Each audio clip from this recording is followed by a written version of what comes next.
আমরা যেটা চেষ্টা করব যারা ক্রীড়া সংগঠক যাদেরকে দিলে আমরা ক্রীড়াঙ্গনকে নতুনভাবে ঢেলে সাজাতে পারবো। আমরা চাই যে সেই মানুষগুলো যাতে ক্রীড়াঙ্গনের দায়িত্ব নেয় এবং বাংলাদেশের সকল ফেডারেশনগুলো থেকে শুরু করে বাংলাদেশের যারা মানে বিভিন্ন ক্রীড়া সংশ্লিষ্ট যারা রয়েছেন, আমরা চাই যে একটি নতুন আঙ্গিক এবং আমাদের মাননীয় প্রধানমন্ত্রী জনাব তারেক রহমানের আগামী ক্রীড়াঙ্গন নিয়ে যে পরিকল্পনাগুলো রয়েছে ইতিমধ্যে আপনারা অবগত হয়েছেন যে আমরা ক্রীড়াক্ষেত্রে যদি ছোট্ট করে দুটি কথা বলি যে আমরা চাই যে খেলোয়াড়দেরকে মানে খেলাকে পেশা হিসেবে প্রতিষ্ঠিত করা এবং জাতীয় শিক্ষাক্রমে আমরা চাই যে চতুর্থ শ্রেণী থেকে খেলাধুলাকে বাধ্যতামূলক করা হবে 5টি ইভেন্টকে।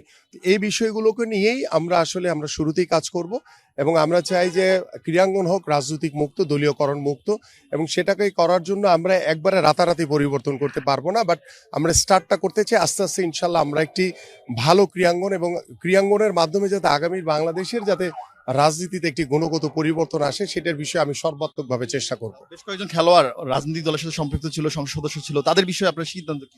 ডেফিনেটলি আমরা অত্যন্ত নমনীয়। আমরা চাই যারা বাংলাদেশের লিজেন্ডারি খেলোয়াড় রয়েছে তাদেরকে যদি তাদের বিরুদ্ধে কোনো রাষ্ট্রীয় কোনো কিছু সিদ্ধান্ত থাকে সেটা রাষ্ট্রীয় সিদ্ধান্ত আইনগত প্রসিডিওর মেনটেন করে আমরা চাই যে তাদের বিষয়ে অত্যন্ত নমনীয় হয়ে আমরা চাই যে তারা দেশের জন্য আবারও যদি খেলার সুযোগ থাকে তাদেরকে আমরা সেই সুযোগটি করে দিতে চাই। আপনারা বলছেন যে সহযোগিতা করবেন সরকার। সার্বিকভাবে আমরা সহযোগিতা করবো ইনশাল্লাহ।